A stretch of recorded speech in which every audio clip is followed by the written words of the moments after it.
You're listening to Bottomshelf Bitcoin. Due to the more mature nature of the content in today's episode, you may want to make sure that kids are out of the room. With that said, this is episode 20. Relax.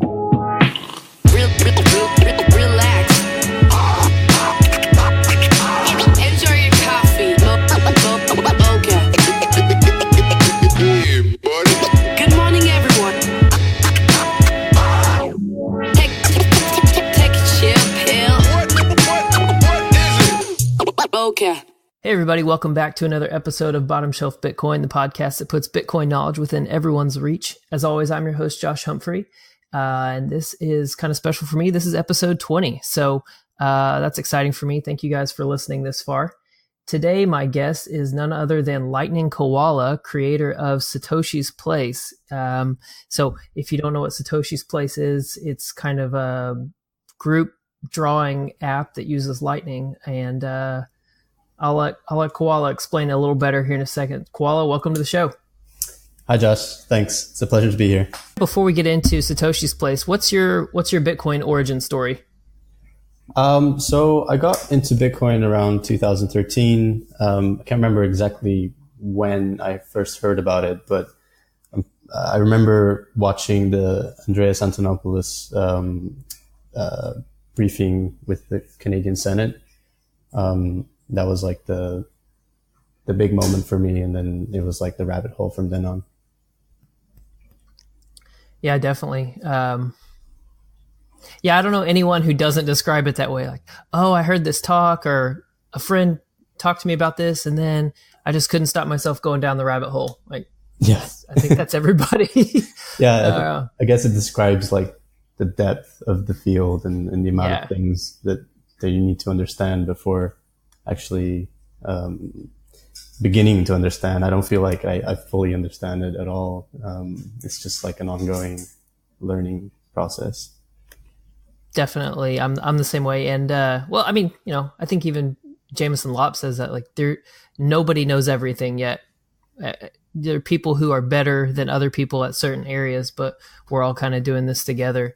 And, it's not, I'm hopeful that one day in the future there will be a more streamlined process, but there's so much unlearning almost that you have to do. Even someone who has a better understanding of Austrian economics or something like that, like there's still a certain amount of unlearning and the intangible nature of the money that kind of makes it difficult. But anyway, yeah, totally. I always say this to people. I always think, don't you think it's weird that they don't teach you how to like take a loan out, or like how to do a mortgage, how to budget, and like even how money works, like at school. They don't really like cover those topics. At least they didn't when I went to school. I don't know about you, but it's definitely not in a practical standpoint. Okay, so we were talking about schooling. You feel like we sufficiently covered that? Yeah, we can move on. Okay. All right. So that doesn't really have anything to do with your project, which is Satoshi's Place. Why don't you, for anyone who's not familiar with it, why don't you explain what Satoshi's Place is? So Satoshi's Place is, I really like, somebody made a really good explanation. They basically said it's like the graffiti on a public toilet, but on the internet. I love it. That's a great explanation for it. Yeah. Oh man. It's basically, it's an open collaborative art/graffiti board, and it's powered by Lightning Network payments. So the idea is each pixel costs 1 Satoshi, and you can paint as much as you want or as little as you want, and you can just paint indefinitely. So it just kind of lives and does its own thing. And so, and then what's the canvas size? So it's 1 million pixels. It's a square 1,000 by 1,000. Okay.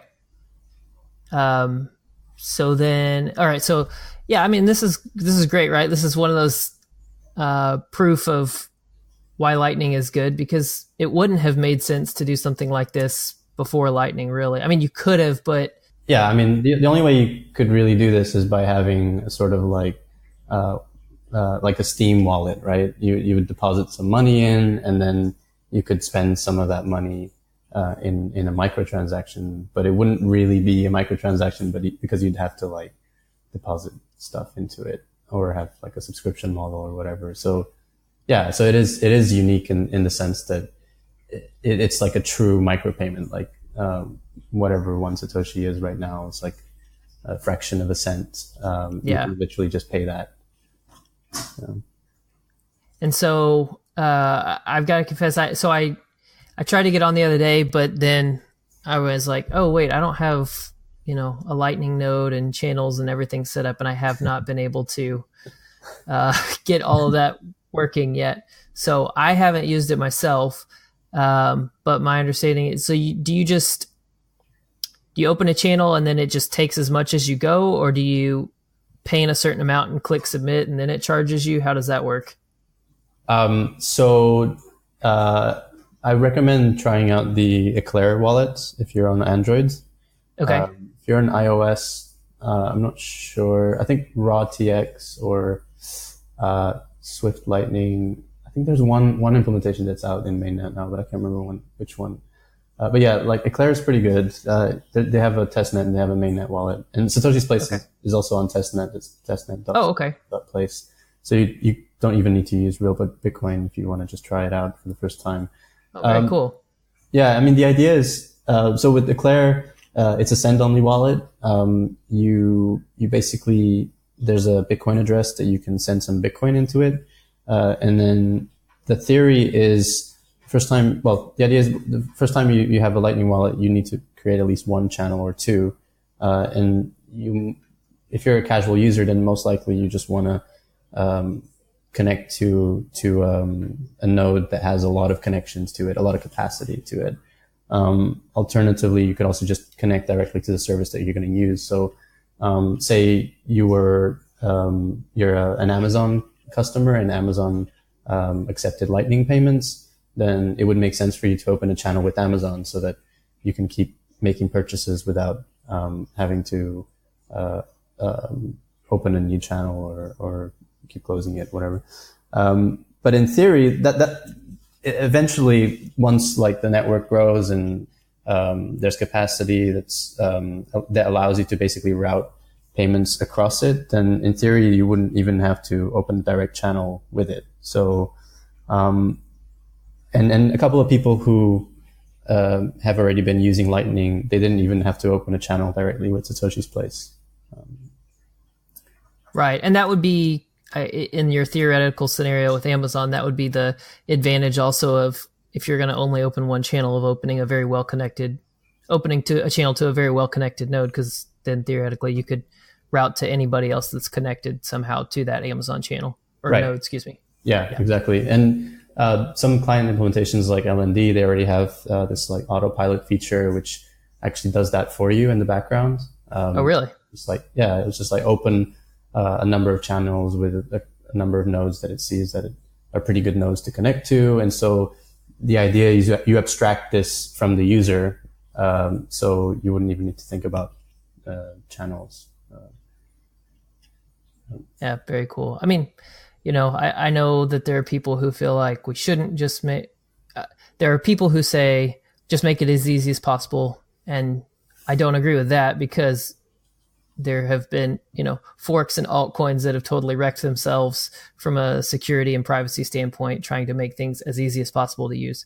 But there's also people who are just like, it doesn't matter if it's easy at all. And I don't agree with that either, because at some point you have to address the UX side of things or people won't want it. So, but yeah, that's cool, taking that part out and limiting the amount of specialized knowledge required, although, the more you want to do is good too.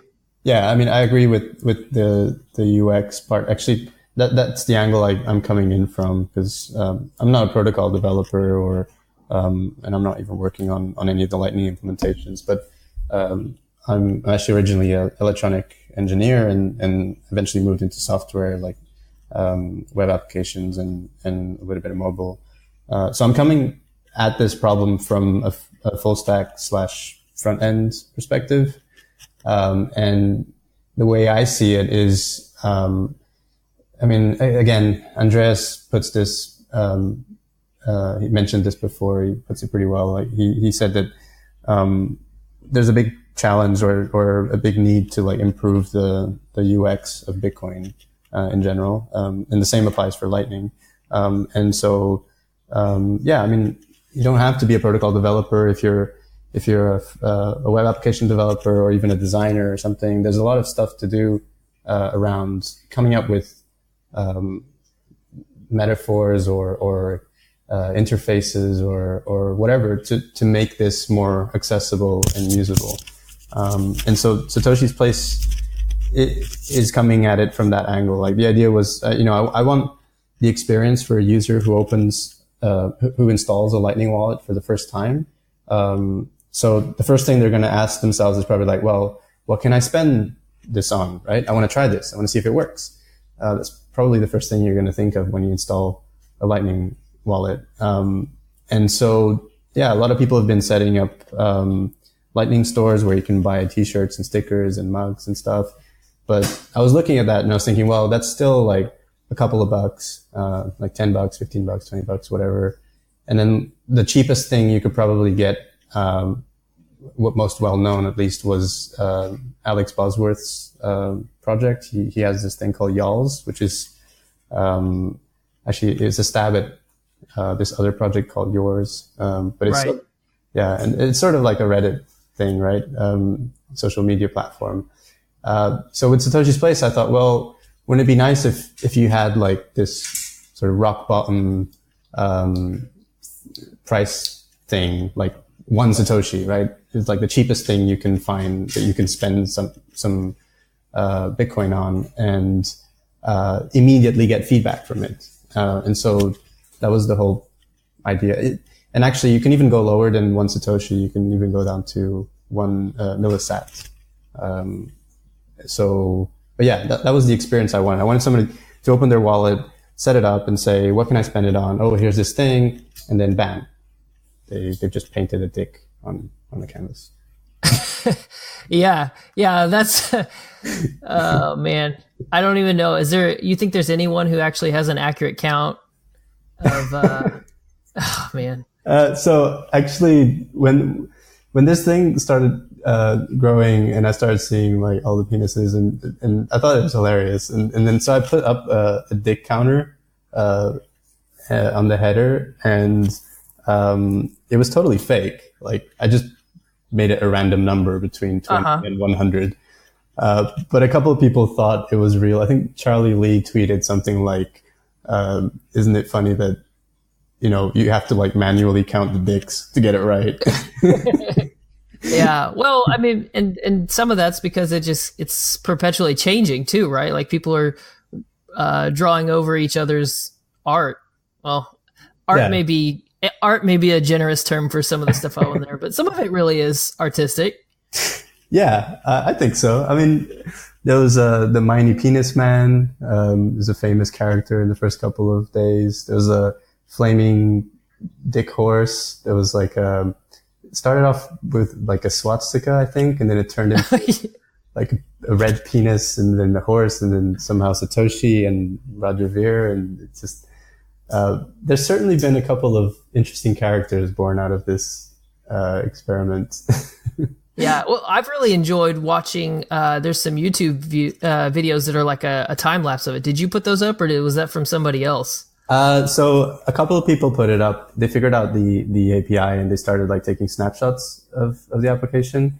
And then eventually I posted the API documentation. But actually there's one time lapse that starts from the beginning. And that was actually a friend of mine. It's actually one of my best friends. He basically, he visited me one weekend and I was like, halfway through this project and I just showed it to him, and he's an engineer as well. He's actually a computer vision machine learning guy, and he just got really excited with it. So that weekend we just said, hey, like, let's just do a hackathon and just plow through the code and just get as much as we can get done. And so he helped me a lot with the image optimization, and also just like conceptualizing it a little bit. And then he also built the first like image uploader script in Python. And so recently, like he asked me like, oh, do you mind if I do the time lapse? And I said, yeah. So I just gave him like database access, and and he made that. That's very cool. It's a lot of fun to watch. I'll put a link in the show notes, bottomshelfbitcoin.com/20. And go watch that video. It's fun to just watch it all kind of come to life, so to speak. Yeah. So how long from the time you said, I think this is what I want to do, until you launched? How long did it take you guys to code it? I think it was about 3 months. Okay. Wow. Yeah. Yeah. So it's just been sort of like in my spare time and weekend. I have a job like that I work at full time. So just trying to fit things around. I mean, actually it was around the beginning in March, before Satoshi's place. I was thinking, okay, I want to build something in Lightning. And my first idea was actually, I asked myself, wait, wouldn't it be cool if there was a way you could make it rain Bitcoin? And I thought, well, with Lightning you can, right? Because you can just throw Satoshis. And so I made this like prototype that was a coin that like on a platform, and you could just like press it or eventually swipe it, and you could just basically throw Bitcoins or Satoshis. And then the idea was that somehow I would like connect it so that somebody could scan a QR code or something, and then I would be able to like make it rain Satoshis on somebody. And then eventually, like I thought of Satoshi's place, and then I just shifted focus and started building this. So would it have been the raining Bitcoins is like a tipping kind of thing, or what? Yeah, just for shits and giggles. Yeah. Oh man, that's funny. So what is it like from a software programming side?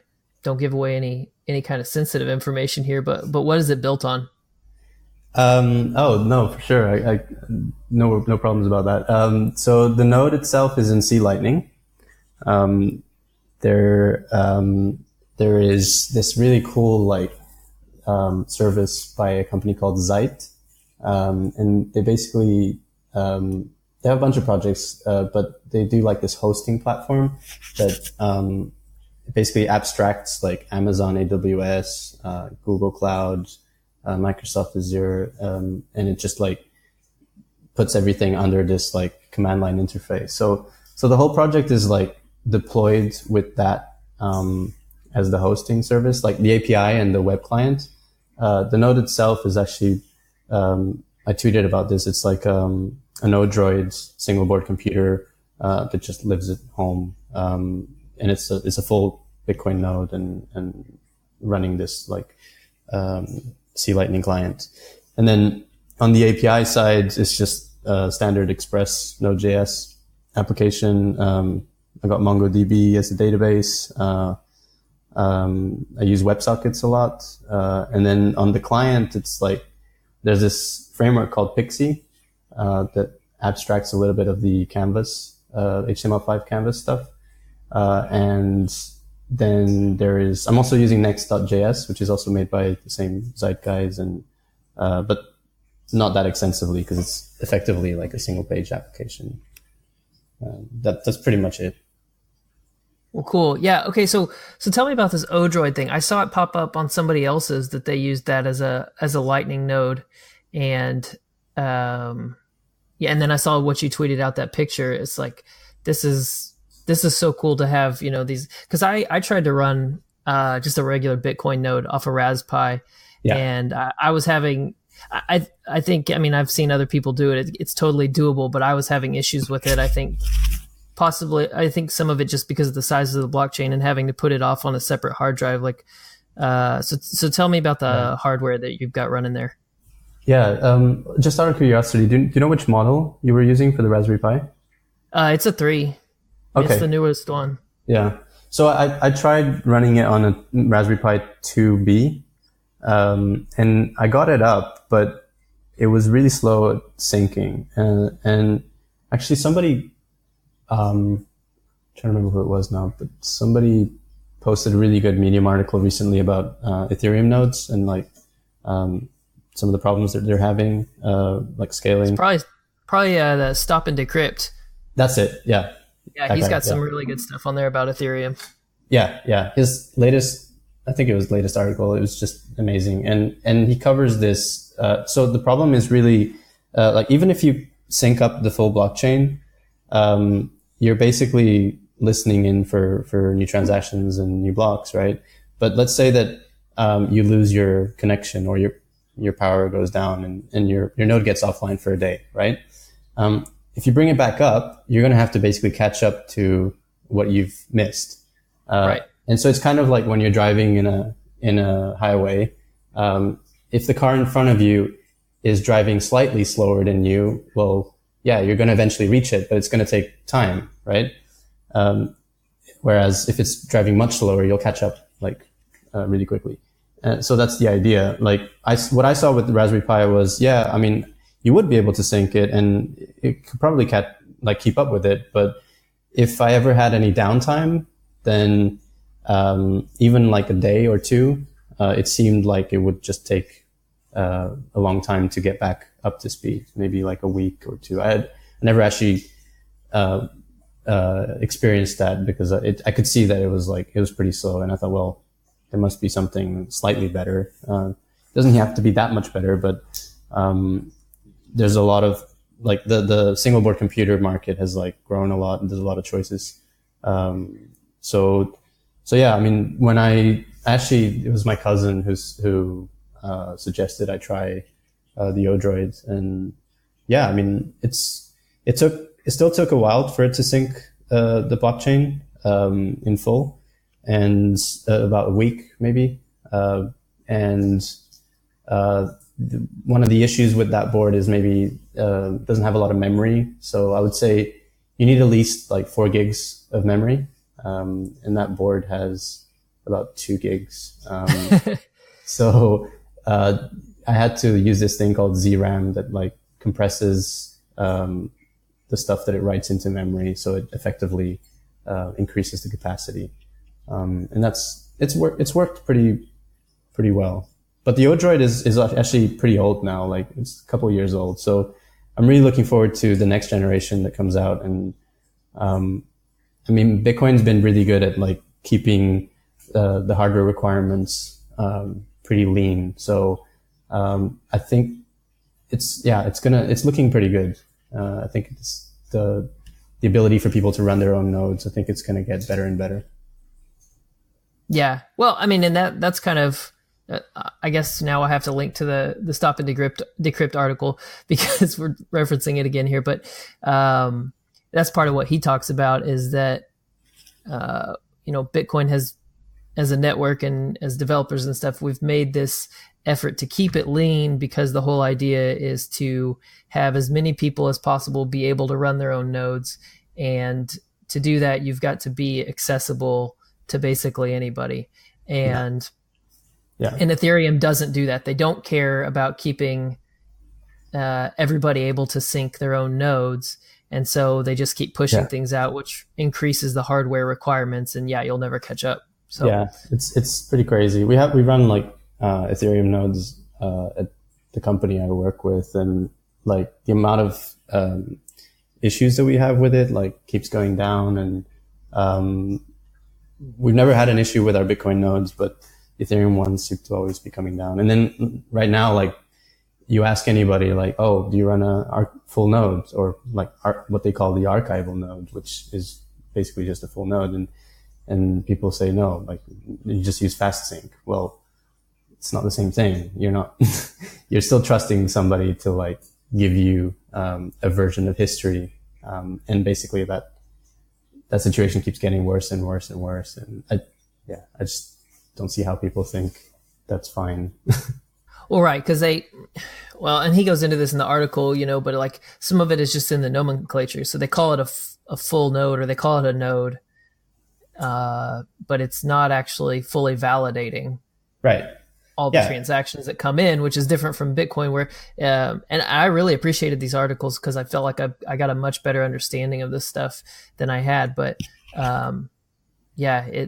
the Bitcoin nodes actually fully validate every transaction that they see. So yeah. And it's a pretty cool feeling when you run your own node and you know that you're verifying everything basically.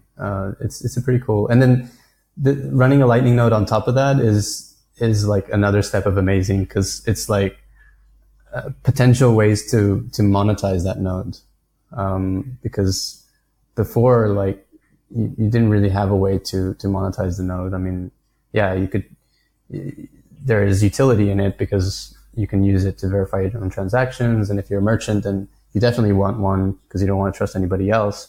But as a user, usually you don't really care. You want you want to use your Trezor or you just want to use like an easy wallet to and so you never really had that much of an incentive to run a node.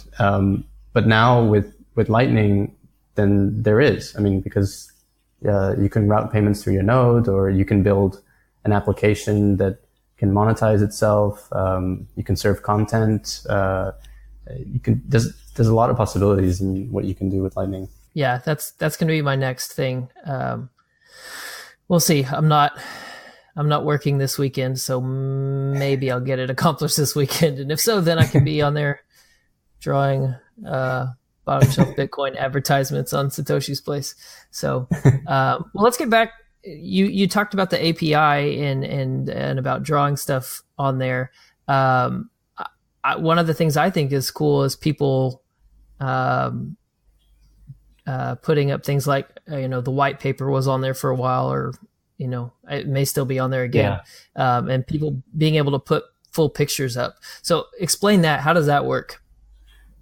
So whenever you paint something on the board, you're essentially creating a list of coordinates and colors. Like each pixel is basically an object of coordinates and colors, and the color of that coordinate, basically.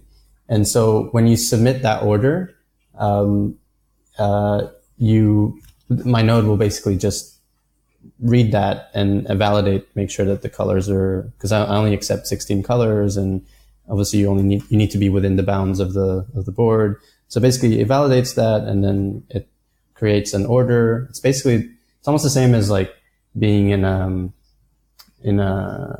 restaurant, except that you pay at the end when you, it's the same as being in a restaurant. Like you create your order, and then they issue you an invoice or a receipt, and then imagine there was a QR code on that receipt, and you just scan it and you pay it, and then they start cooking, right? So my node basically like issues an invoice that represents that order, and then when you make the payment, it sees the payment come in, and then it processes that order. It will take it, and then it will draw it on the image that represents the canvas, and then save that.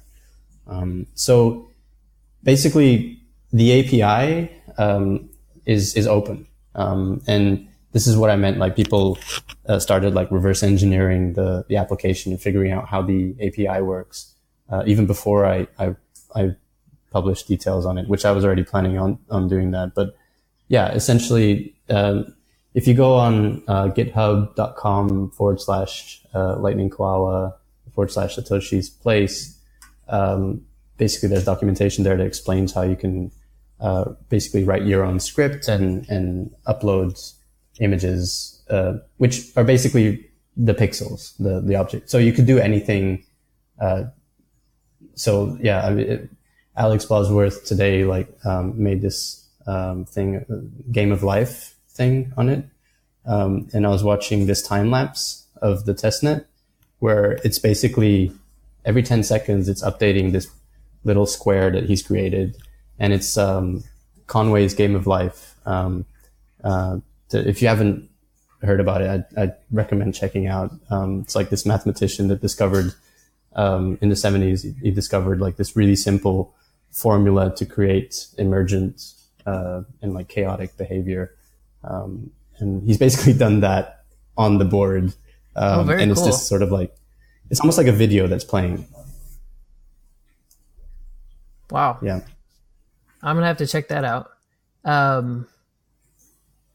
Okay, so it's like so if I've got it, if I have an image that I want, basically I've got the script then breaks down that image into coordinates, pixel by pixel, coordinate, right. and then color. So it's like if you had a mosaic, tile image. Yeah. Yeah. And then it would say like, this tile, tile at 00 blue or whatever, and then the whole thing out. Okay. Yeah, exactly. And so there's a couple of people who made bots for this. I think in the Telegram group for Satoshi's Place, there's a bot in there. It might be still be worked on, but there's another one in a Discord channel that is working. And then I think somebody made like published a GitHub of like an app that you can just download, and then it lets you create like upload images basically, because basically all you need to do is like take an image, and then you need to create this mosaic and like quantize the colors to whatever colors nearest to it, and then generate this like payload that my app recognizes. So what's been maybe your favorite thing that was uploaded? I'll give you two categories. So artistically, what do you think is I don't know, from an artistic standpoint, and then from a programming standpoint, what do you think is the best or your favorite thing that's been uploaded? Oh, favorite things. Okay, so you mean like by hand or by bot?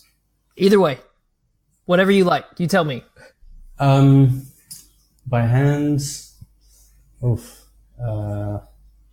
like in the early days, probably. I mean, by hand, I guess those characters I already mentioned, like the Flaming Dick Man and the Mighty Penis Man, those were pretty funny. There's probably a couple of other ones I can't think of now, but by bots, I think the most impressive thing I saw, or at least one that I didn't anticipate, was so I think it was last Sunday. Basically, somebody covered the whole board. This was before I published the API details, so that makes it even more amazing. But somebody covered the whole board in this FBI seizure notice. I saw that, and I thought, oh man, that's weird. Yeah, and like very shortly after, they repainted the board in like the previous version of the board, like a previous state of the board. So basically, it's almost as if they took a backup, they painted the FBI seizure notice, and then they restored the backup. And that kind of blew my mind, because I didn't anticipate people would take snapshots of it and do something like that. It was, that was pretty cool. Yeah. So part of what I think is so cool about this is, I mean, on the one hand, there's your side of what you created, which is really awesome. But then on the other hand, it's inspiring other people to be creative, not just artistically, but also, programming wise and coding. I was really confused the first time I got on to try and look at it, and the whole thing was flipped. Oh, you saw that. And I thought, oh, that's some weird thing of like, until you start paying, you can't, like, your image is all jacked up. And so then I got onto the Telegram group, and someone was like, oh wow, somebody just, inverted it. I was like, oh, okay, I'm not crazy. Wow, you saw that live. I only saw that after the fact. That was another moment where I was pretty amazed. Yeah, that's really impressive to me, because in my head, I don't have much of a programming background. I know a little HTML, a little CSS. I'm actually going through, Harvard has this free CS50 course. So I'm going through that right now to kind of get a more general background, because this is just not my background at all. But cool. But that was That was really impressive to me that someone just in their head can break that steps down of like, okay, here's how you take everything and then flip it. Yeah, definitely. And not only that, like there's a limit to the amount of pixels you can paint per turn or per order, let's say. So he had to basically split that up into chunks, which, yeah, it's really cool. Oh, so it had to be multiple orders in order to accomplish that. Oh, wow. Yeah. Yeah. That's very cool. Whoever did that, if they're listening to this and they want a job, then get in touch. Yeah. How do you put that on a resume? I inverted a digital graffiti board that was full of anatomical pictures. All right, hired. You're hired. Yeah, that's my favorite kind of interview. Awesome. Okay, so how much? So when was the actual launch date? I don't actually remember because I didn't officially launch it. I just put it up and then I texted a few people on Twitter, like 3 or 4 people who were into like Lightning and stuff. But yeah, nobody really knew who I was before this. So it was only when I texted the Lightning Network group on Telegram that a guy who goes by the handle of FOMO, he got in touch with me. He was like, this is interesting. I'm going to try something. And so on testnet, there was like a couple of things going on, but then the actual mainnet one, for like basically like a week, the only thing on there was like this, the Oregon, is it the Oregon Trail? Yeah. It's like is it a bull and like a caravan thing behind him? Yeah, it's so it's just funny that like culturally what I'm like, yeah, obviously, because I grew up, that's what we played on computers growing up. Oregon Trail. Yeah. So it's like the point of Oregon Trail, for those who don't know, is, you start out in, I don't know, the eastern territories in the US, and then you have to make your way across the frontier to get to Oregon. And so, yeah, you have these oxen that pull your wagon. Yeah, you die of dysentery. Not careful. There's a million ways you can die, but yeah. So there's the picture of the Oregon Trail wagon. Yeah, somebody posted that, and then there was where'smyliberty.com, and then #reckless. That's like one of the big Lightning nodes. And that was it for basically a week. And I had like the paintings, whenever somebody drew, like it would notify me on my phone. There's this thing called IFTTT. Yeah. So I hooked that up to like just notify me if somebody drew. And then like one day it just stopped like saying anything. And I just thought like, well, it's just dead, right? Like nobody cares, and that's fine. And then like it was only like 2 days after it stopped, I just came back from like the bar and I opened my phone, and then I saw like a bunch of stuff on the board, and I was like, wait, did somebody hack me? Or like, am I on the right site? Like what's going on? And then I thought, well, that's why the IFTTT thing stopped, because I probably hit the request limit on there. Yeah, you killed it. Yeah. And yeah, that was basically like how it, yeah. So I traced it back to somebody posting it on Reddit, and and that's sort of where it blew up. But it was kind of cool because I didn't really like publicize it that much, and it somehow caught on. So yeah, that's a good feeling when someone recognizes your work. Yeah, for a week. The hype will die down. Right. Eventually, but still. So how many Satoshis or whatever, how much do you think you've made? Are you making enough to cover hosting? Yeah, I am, which is nice. Not that much. Like, I mean, it's been like about 0.2 Bitcoin. basically. Cool. Yeah, it covers the hosting costs and definitely like buys me a couple of beers for inspiration onto the next project. Yeah. So what do you think your next project will be? Any ideas? Yeah, I've got an idea, a concept that I'm working on with that friend of mine.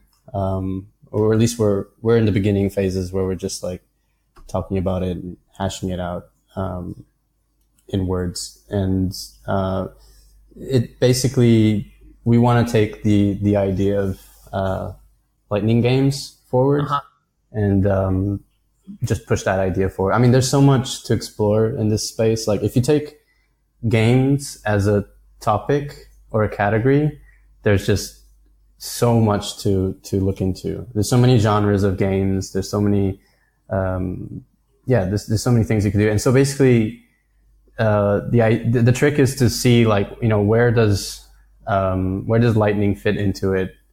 And also is the timing right for it? Because, obviously it's a young network and people are only getting started with it now. But, I think through games, we can have like a fun way to onboard people onto this technology, and, who doesn't like games? Right. Well, and I was going to say, you've already inspired more stuff from that. I think Michael Goldstein was saying, hey, someone should do, like Twitch plays Pokemon, but with this, and then somebody's already made it. Yeah. So, like two different people like made that in like a couple of days. That was amazing. Yeah. That's, again, the speed of it is amazing to me. I know, if you already have this knowledge, I guess you go, oh, well, it would just take this and this and this together and then you've got it. But for me, I'm just not there yet of like, I don't have that baseline understanding of how you take this and this and put them together. So, well, I took 3 months to make Satoshi's Place. So for somebody to just hack together a working prototype in 2-3 days, then that's pretty amazing. Yeah. Okay. What's your view? Would you consider yourself a Bitcoin maximalist? I think so. Most people where I work, they call me the maximalist. Okay. So then is there not a delicious irony in Bcashers having to use Lightning to try and write enough Bcash propaganda on Satoshi's Place? Oh man, that's so funny. Yeah, there is. And it's just like hilarious. There's a couple of people on the Telegram group who like are pretty active, and I think it's fair to say they're pretty clearly from the Bcash camp or Bitcoin Cash or whatever. I don't want to like. So the thing is, I really appreciate people like approaching things from a technical side, and there's one guy in particular, I think his handle is Rob. Like he's actually like, gone through the effort of like writing a script or a bot to upload. He was the one that was uploading the white paper for a while. And I mean, yeah, he's putting in bitcoin.com and like bitcoin.cash and like causing people to like argue and stuff. But I think the fact that like they've actually bothered to try this thing and like, interact with us and the community, I think it's actually a really positive thing. And so regardless of the message, I appreciate that. But I don't know, like I see things one way, like I don't understand how they don't see it that way. But what I think is, maybe they'll come around, and maybe Satoshi's Place is one way for them to come around. That's the way I think of it. Yeah. No, I agree. I think there are some, well, I mean, this is everything right now, politics or whatever you want to say. There are, I feel like probably a very vocal minority of people who put forth ideas and don't have a real understanding of how they work, and they just keep parroting things that they've heard from other people. And then you have probably more reasonable people that you can have a real conversation with, but they're not the ones blasting everything as much. So yeah. I mean, obviously I would prefer to have a conversation based on technical merits, and Yeah. you know, It, we it's can it's agree or disagree, but then I think there's a lot of people that and they're on both sides. There's people on both sides that are just flaming just for the sake of flaming, and man, yeah. that's not my style. But yeah, Yeah. I think it's funny. Yeah, and I've looked at the channel sometimes and I'm like, oh God, come on, people. Like there's 187 messages of just like bickering and and I think, well, should I moderate this? Should I not? But then at the end of the day, I can't be bothered. Like I'm too busy like coding and like working on problems and actually fixing problems. So that side of me just doesn't like, I'm like, those people will sort themselves out. Yeah. And then also like sort of taking into consideration that a lot of people like that are coming into this field, they it's the rabbit hole, right? It's like you can't expect them to have a very solid understanding, and then maybe you should expect them to be naive or some. I don't know if that just sounds pedantic, but it's just sort of give them time to like assimilate. Similar to like what we were talking about in the beginning, where you're saying you have to like kind of unlearn things to then like learn them again, right? Yeah, for sure. You can't expect someone to understand all of it in day one. I mean, you have Bitcoin, which is this combination of computer science as well as these ideas of liberty and anarchy and right economics, and it's kind of like all these areas. Yeah, and it's so hard to gauge like who's out there, right? And with Satoshi's place, one of the things I think it showed like with the number of daily active users towards like its peak of the hype. The site had about like 10,000 people. That was a peak, and then like 9,000 on like 2 or 3 other days. So if you take that number as maybe like a rough estimate of like this kind of like silent majority that's like actually, working and like doing things, and then you compare that with like the vocal like minority that's like just being like controversial and like getting into social media bickering and stuff, it's actually quite it feels good to see that. It feels good to see that there's actually like a lot of Satoshis out there. Oh, I think what you offer is kind of a what do I want to say? Like when things are really heavy in whatever politics, society, whatever, people a lot of times you'll see this uptick in like comedy movies coming out, right? Because people need an escape to some extent. People need something to vent, something lighthearted to take their mind off of the seriousness of things. And so, what you've done also is very cool in that, like, while there's all this bickering going on, even within Bitcoin, right, of like what should happen next, or people are very some people are very frustrated about the bear market and how long it's going on, or the fighting between Bitcoin and altcoins and blah blah blah, and you're just like, here, draw something. Yeah, here's a punching bag. Yeah, exactly. Yeah, that's a good way to put it.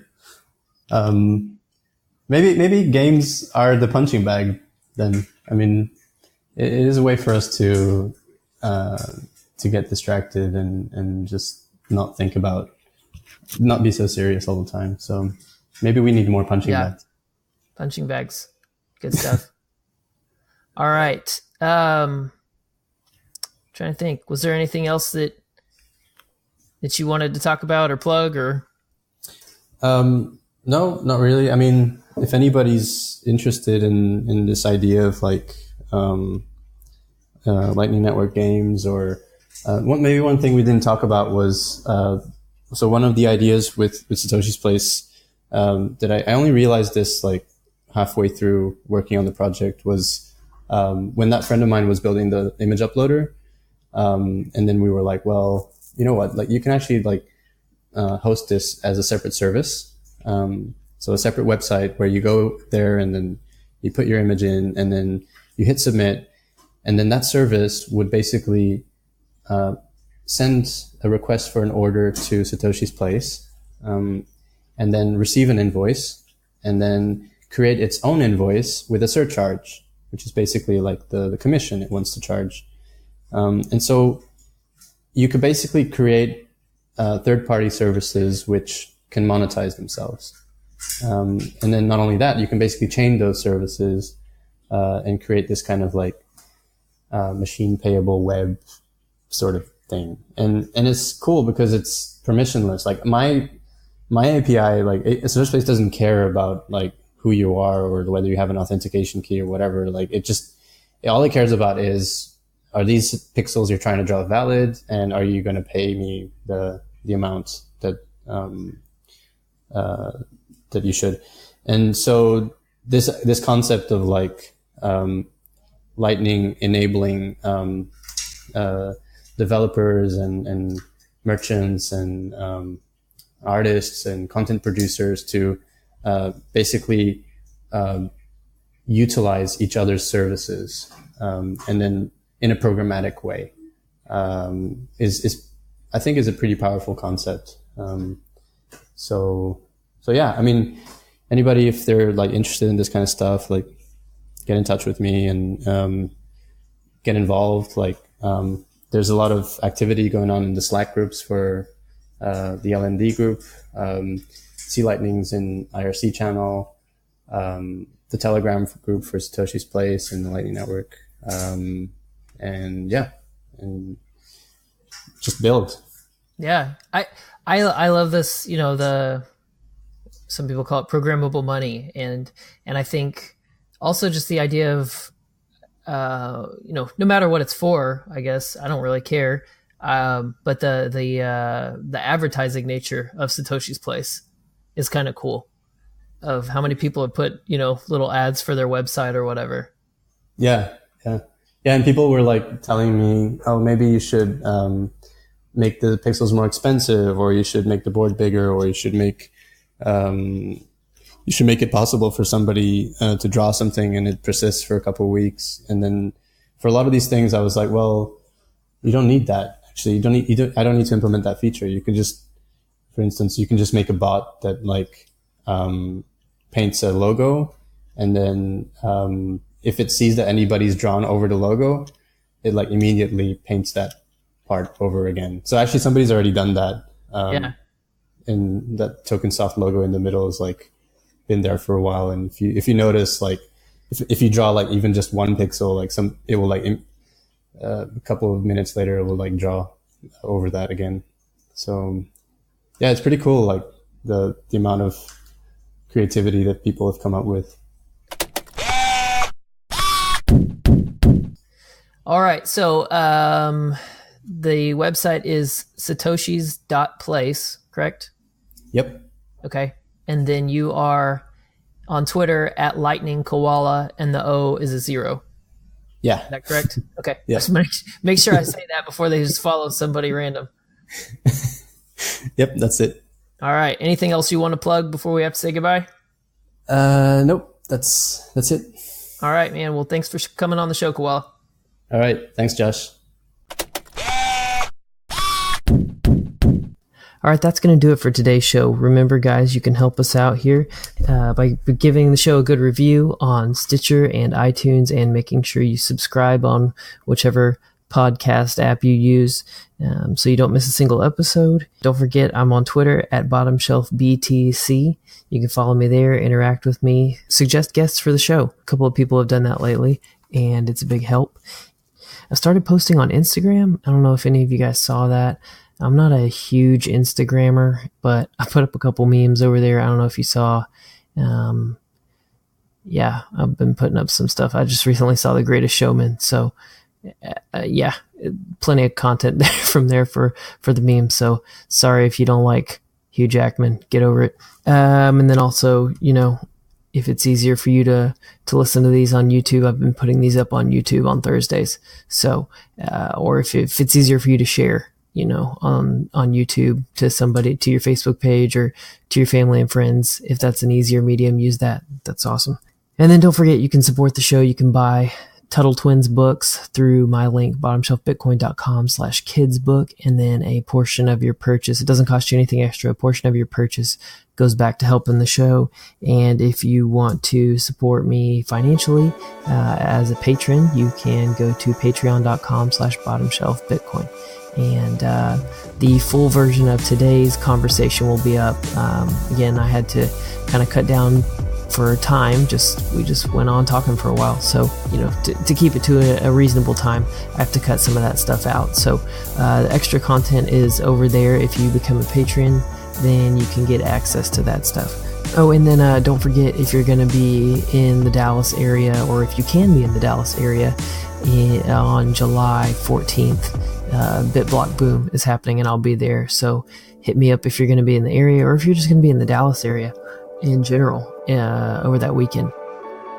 All right, until next week, for Bottom Shelf Bitcoin, I'm Josh Humphrey. Thanks for listening.